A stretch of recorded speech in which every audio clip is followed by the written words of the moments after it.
தினம்தோறும் விளக்கேற்ற நல்ல எண்ணெய் இதயம் நல்லெண்ணெய். முதல்ல 4 வருஷத்துக்கு முன்னால மயானம் இருந்துச்சு. நாங்க வேணாம், பிள்ளை குட்டியில வச்சிருக்கோம், ரொம்ப கஷ்டமா இருக்குன்னு நாங்க வேணான்னு சொல்லிட்டோம். அப்புறம் அவங்க அதை கேட்டு போயிட்டாங்க.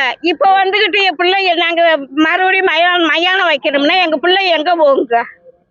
எங்களுக்கு ஒரு மண்டபம் கட்டி கொடுங்க, இல்லாட்டி ஒரு பால்வாடி கட்டி கொடுங்க. ஏதாவது ஒண்ணு அரசாங்கத்துல செஞ்சு கொடுக்கணும். நாங்க அதைத்தான் கோரிக்கையை கேட்கிறோம். நல்லது செஞ்சு கொடுக்கணும் அரசாங்கம். எங்களுக்கு இந்த இடம் எங்களுக்கு வேணும், இந்த இடம் எங்களுக்கு வேணும். இதுல யாரும் வரக்கூடாது, வந்து இடைஞ்சல் பண்ணக்கூடாது.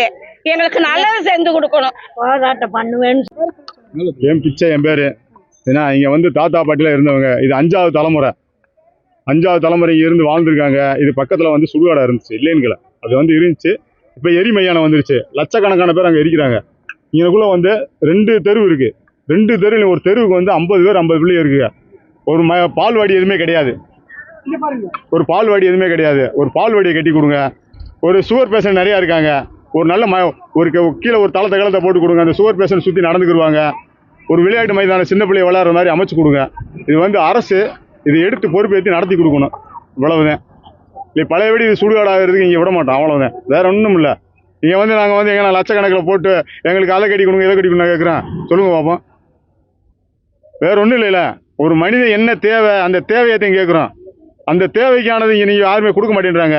இது என்னமோ அந்த கழிச்சு கட்டினது மாதிரி இருக்கோம். நாங்கள் இதை வந்து யாருமே கண்டுக்கிற மாட்டேன்றீங்க. வாரீங்க, தோன்றுறாங்க, போயிடுறாங்க. இது இப்படியே நடந்துக்கிட்டே இருந்தால் எப்படி இருக்கேன்? இந்த பாருங்க, இந்த அடுத்து இந்த சின்ன பிள்ளை இருக்காங்க. இதில் எத்தனையோ பேர் இருக்காங்க. இதுக்கு இதை வந்து இந்த கவர்மெண்ட் எடுத்து நல்ல முறையாக நடத்தி கொடுக்கணும். அவ்வளோதாங்க, வேற ஒன்றும் இல்லைங்க.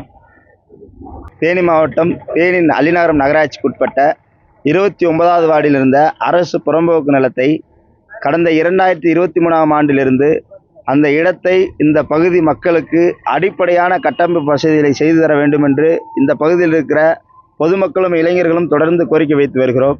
அதன் அடிப்படையில் நகராட்சி நிர்வாகம் அதை இந்த பொதுமக்களுடைய இளைஞருடைய கோரிக்கையை செவிசாக்காமல் அதற்கு மாறாக அந்த மக்களுக்கு எதிராக இங்கே நாங்கள் மயானம் அமைக்கப் போகிறோம் என்ற பணியை தொடங்க இருக்கிறார்கள். நாங்கள் அதற்கு எதிர்ப்பு தெரிவித்திருக்கோம். எனவே எங்கள் கோரிக்கை, இந்த பகுதியின் எளிய ஏழை மக்களுக்கு சுப நிகழ்ச்சிகளுக்கு ஒரு சமுதாய கூடமோ இல்லை இங்கே இருக்கக்கூடிய குழந்தைகளுக்கு ஒரு பால்வாடியோ கட்டித்தந்து அரசு இந்த மக்களுடைய கோரிக்கையை நிறைவேற்றி தர வேண்டும் என்று இந்த பொதுமக்களின் சார்பில் கேட்டுக்கொள்கிறேன்.